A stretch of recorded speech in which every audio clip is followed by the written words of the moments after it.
आदाब, JKC news के उर्दू खबरनामे में आपका खैर मकदम। मैं हूं आपके साथ आलम खान हकला। खबरों पर आगे बढ़ने से कबल आइए नजर डालते हैं इस वक्त की हेडलाइंस पर।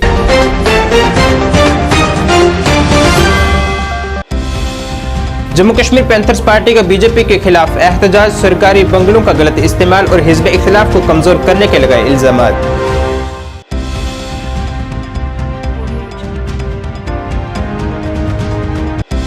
नौजवानों को खेलों में मशगूल करने के मकसद से बाबा बंदा बहादुर की याद में हॉकी टूर्नामेंट का किया जा रहा है इनेकाद। टूर्नामेंट 29 नवंबर से 3 दिसंबर तक रहेगा जारी। और अवाम और सयाहों की हिफाजत को जहन में रखते हुए और धुंध के पेश नजर SDRF ने डल लेक पर शुरू की patrolling.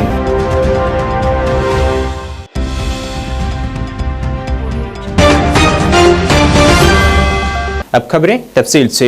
Jammu Kashmir panthers party की जानिब से आज जम्मू में एक पुरजोर एहतजाज किया गया है, जिसमें उन्होंने बीजेपी पर इल्जाम आयद किया है कि उसने अपने लीडरों को सरकारी बंगलों में रिहाइश दी हुई है। एहतजाज की क़यादत करते हुए पैंथर्स पार्टी के चेयरमैन हर्षदेव सिंह का कहना था कि बीजेपी हिज़्ब इख्तिलाफ को खत्म करने के हर हरबे अपना रही है। उनका यह भी इल्जाम था कि बीजेपी ने अपनी जमात में बदअनवानी और नाजायज तरीके से अराजियों पर कब्जा करने वालों को शामिल किया है, मगर बीजेपी में शामिल होते ही उन्हें एक पाक रहनुमा करार दे दिया जाता है। अपने पार्टी में शामिल कर रही है और एक वॉशिंग मशीन है उनके पास, जिसमें डालकर वो तमाम भ्रष्टाचारियों को दूध का धुला हुआ बना देती है। आज हम उस भारतीय जनता पार्टी की वॉशिंग मशीन को जलाकर अपने विरोध का प्रदर्शन कर रहे हैं। We are torching the BJP's washing machine that launders the corrupt politicians. और जिस तरीके से भ्रष्टाचार का बोलबाला है भारतीय जनता पार्टी के अंदर, जिन लोगों ने सरकारी जमीनों के ऊपर कब्जा किया, जिन लोगों ने फॉरेस्ट जमीनों के ऊपर कब्जा किया, जिन लोगों ने म्युनिसिपैलिटी जमीनों के ऊपर कब्जा किया, जिन लोगों ने JDA लैंड्स के ऊपर कब्जा किया, उनको अपने साथ शामिल करके भारतीय जनता पार्टी इस वॉशिंग मशीन में उनको डालकर साफ कर देती है और उसके बाद उनके खिलाफ कोई भी कार्रवाई नहीं होती है। तो इसीलिए हम ये कर रहे हैं। बहुत सारे भारतीय जनता पार्टी के ऐसे नेता हैं जो नोटबंदी के दौरान करोड़ों रुपया ब्लैक मनी को कन्वर्ट करते हुए देखे गए। कश्मीर सिख संगत की जानिब से आज जम्मू में एक प्रेस कॉन्फ्रेंस की गई है, जिसमें उन्होंने ऐलान किया है कि वो नौजवानों को मंशियात और दीगर समाजी बुराइयों से दूर रखकर उनका रुझान खेलों की जानिब करने के मकसद से बाबा बंदा सिंह बहादुर की याद में 29 नवंबर से 3 दिसंबर तक हॉकी टूर्नामेंट का इनेकाद किया जा रहा है। जम्मू के KK हाकू स्टेडियम में होने वाले इस टूर्नामेंट में कुल 10 टीमें शिरकत कर रही हैं। और फारूक खान सेवा में हम क्या करते हैं कि हमारे मेंबर हैं, ज़्यादा से ज़्यादा मेंबर, हमें किसी तरह से कोई फाइनेंशियल किसी की मदद नहीं होती है, कुछ नहीं होती है। हमने अपने मेंबर साहिबान बनाए हैं, जहाँ पे भी हमें ज़रूरत पड़ती है। अगर हम देखते हैं कहीं पे कि कोई डेस्टिट्यूट है, कोई नीडी है, कोई विडो है, उसको ज़रूरत है, या कोई पेशेंट है, किसी को कोई बीमारी है जिसका जो कि लाइलाज बीमारी है, उसको पैसे की ज़रूरत है, तो हम अपने दसफन से, अपने पैसों से वो इकट्ठा करके उसकी मदद करते हैं। दूसरा हमारा जो टीचा है, हमारी जो यूथ है, हमारे जो बच्चे ऐसे हैं जो कि पढ़ाई में बहुत अच्छे हैं लेकिन उनकी जो फाइनेंशियल कंडीशन है वो ठीक नहीं है, उनके लिए हम उनको उसके स्कूल में जाकर, हमारी फाइनेंशियल कमिटीज़ बनी हैं जो जाकर पूरा सर्वे करते हैं, स्कूल में जाते हैं, स्कूल की मैनेजमेंट से मिलते हैं और उन बच्चों के बारे में अच्छी तरह से पता करके, जो गरीब बच्चे हैं लेकिन पढ़ने में अच्छे हैं, उनके लिए हम पूरे साल की फ़ीस और उनका गाड़ी का जो किराया है वो हम वन टाइम में देते हैं, जो कि हम अपनी दसवन से, हम अपनी नेक कमाई से जो हमने कमाया होता है वो उनको देते हैं। और उसके अलावा हमारी कोशिश है कि हम स्पोर्ट्स में बच्चों को ले आएँ, ताकि जो हमारे बच्चे हैं किसी गलत तरह ना जाएं, कहीं भटके ना हो, उस रास्ते से ना जाएं जहां उनके लिए नुकसानदेह हो। क्योंकि इस वक्त हमारी पूरी रियासत की, हमारी पूरी कंट्री की, हमारे भारतवर्ष की हर किसी की ये कोशिश है कि स्पोर्ट्स को बढ़ावा दिया जाए। तो हम उस स्पोर्ट्स को बढ़ावा देने के लिए बाबा बंदा सिंह जी बहादुर, जो कि हमारी रियासत के रहे हैं, जिन्होंने शहादत दी है देश कौम के लिए, उनके नाम पे हमने एक टूर्नामेंट शुरू किया है पिछले 9 सालों से। आज तक 6 टूर्नामेंट हो चुके हैं हॉकी के, इस साल 7वां होने जा रहा है। कोरोना की वजह से 2 साल हम नहीं करा पाए, तो ये 7वां जो हॉकी का टूर्नामेंट है, ये KK हाकू स्टेडियम जो कि गांधीनगर में है, जो कि एरोस्टाटफ है यूनिवर्सिटी के सामने, वहाँ पे हम ये टूर्नामेंट हर साल कराते हैं। इस साल भी कराने जा रहे हैं। और जो हमारा ये टूर्नामेंट है जो हॉकी J&K है, under the edges of hockey J&K ये टूर्नामेंट जो है मुनक्किद किया जाता है, ये हम करवाते हैं। आज की बार भी जो हम टूर्नामेंट कराने जा रहे हैं ये 5 दिना टूर्नामेंट है, जो कि 29 नवंबर से शुरू होगा और 3 दिसंबर को ख़त्म होगा। 29 नवंबर को इसका इनॉग्रल मैच है जो कि दोपहर के 2:30 बजे शुरू होगा और 5 दिन तक ये टूर्नामेंट चलेगा। और जो तो 2 टीमें फाइनल में पहुंचेंगी, 3 दिसंबर को फाइनल मैच जो है के हाकू स्टेडियम में खिलाया जाएगा। नगर में गुज़िस्ता चंद दिनों से घने धुंध के दरमियान खास तौर पर सुबह के औकात में SDRF की टीमों ने सयाहों और मकामी लोगों की हिफाजत के लिए डल झील के अंदरूनी हिस्से में पेट्रोलिंग शुरू कर दी है ताकि वो महफूज तरीके से अपने अपने मकामात तक पहुंच सकें। डल झील के अंदर कोई भी नाखुशगवार वाक़ा पेश आने पर SDRF की टीम बचाव के लिए आती है, लेकिन घने धुंध को देखते हुए उन्होंने सुबह सवेरे पेट्रोलिंग शुरू कर दी है ताकि परेशानी में मुब्तला अफराद की मदद की जा सके।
घना कोहरा लग रहा है क्योंकि उसकी विजिबिलिटी बहुत कम होती है, तो इसलिए हम सुबह पेट्रोलिंग स्टार्ट करते हैं। सुबह 5 बजे से पेट्रोलिंग स्टार्ट करते हैं कि किसी को कोई प्रॉब्लम ना हो, टूरिस्ट को कोई प्रॉब्लम ना हो, या हाउस बोट वाले को या शिकारी वाले को कोई प्रॉब्लम ना हो। इनको प्रॉब्लम होती है तो फिर हम इनको रोड साइड छोड़ देते हैं। बहुत फ़ायदा हो रहा है क्योंकि ये हमें पहले हम कॉल करते थे, ये हमें अगर इनका कोई प्रॉब्लम होती है तो ये कॉल करते थे। अब हम पिछले 10-15 दिन से पेट्रोलिंग स्टार्ट करते हैं, डल के बीच में से जाते हैं, पूरे डल को हम घूम कर आते हैं सुबह पेट्रोलिंग करके। उनको ज़्यादा प्रॉब्लम होती है, उनको फ़ायदा मिलता है हमारे जाने से, क्योंकि जब हम वो बाहर निकलते हैं, उनको किसी को 7 बजे किसी को 8 बजे फ्लाइट जब होती है उसको सवेरे निकलना पड़ता है, तो हम जब हम उसको जाते हैं तो उसको हम पार करते हैं तो उसको बेनिफिट ज़्यादा मिलता है। इशराक हुसैन है, हम SDRF से बिलोंग रखते हैं कि जो हमारी जो टीम है SDRF की टीम, ये जो नेहरू पार्क में तैनात है। गवर्नमेंट ने इसलिए तैनात रखी क्योंकि जो यहाँ पर जो टूरिस्ट है और जो लोग हैं, जहाँ शिकारा का रश बहुत होता है, टूरिस्ट यहाँ पर एंजॉय के लिए आते हैं, हाउस बोट में बैठते हैं, उन्हीं के लिए हमने यहाँ पर गवर्नमेंट ने हमें रेस्क्यू के लिए रखा है। आजकल 10-15 दिन पहले यहाँ पर बहुत फॉग होता है, आज भी था, 10-15 दिन हो गए फॉग को। जब टूरिस्ट को सुबह सवारी निकलना होता है उनको काफ़ी मुश्किल होता है रोड दिखने के लिए, क्योंकि जो विजिबिलिटी जो होती है बहुत कम होती हैं। इसलिए हम जब 10-15 दिन पहले से हम कंटिन्यू पेट्रोलिंग के लिए निकलते हैं सुबह सवेरे 4 बजे से, क्योंकि कोई हम करते हैं कि कोई मत फंसा हुआ है कोई शिकार वाला, कि इससे पहले भी हमने इनको अपने जो सेल नंबर है, फ़ोन नंबर है, दिए हुए हैं। सुबह हद खुद ज़्यादा फॉग तो पे अगर क्या मुश्किल कर SDRF फोन कर हेल्प फॉग कर SDRF कर फोन या तम एकदम तम कह मुश्किल तम एकदम जम्मू कश्मीर से दफा 370 की मनसूखी के बाद तारीख में पहली बार G20 जैसे बड़े इवेंट्स दुनिया की तवज्जो का मरकज थे और अब नोएडा में क्रिकेट का एक बड़ा इवेंट खेला जाएगा, जिसमें मुख्तलिफ रियासतों और मरकजी ज़ेर इंतजाम इलाकों की 12 टीमें इस मेगा क्रिकेट में हिस्सा ले रही हैं। जम्मू व कश्मीर पहली बार इस मेगा क्रिकेट इवेंट में शिरकत करने जा रही है। जम्मू कश्मीर की जानिब से 70 साल नज़ीर अहमद मीर क़ियादत करेंगे। मीर ने कहा है कि मैं बचपन में क्रिकेट खेलता था और अब छोटी उम्र में मुझे दोबारा बुलाया गया है।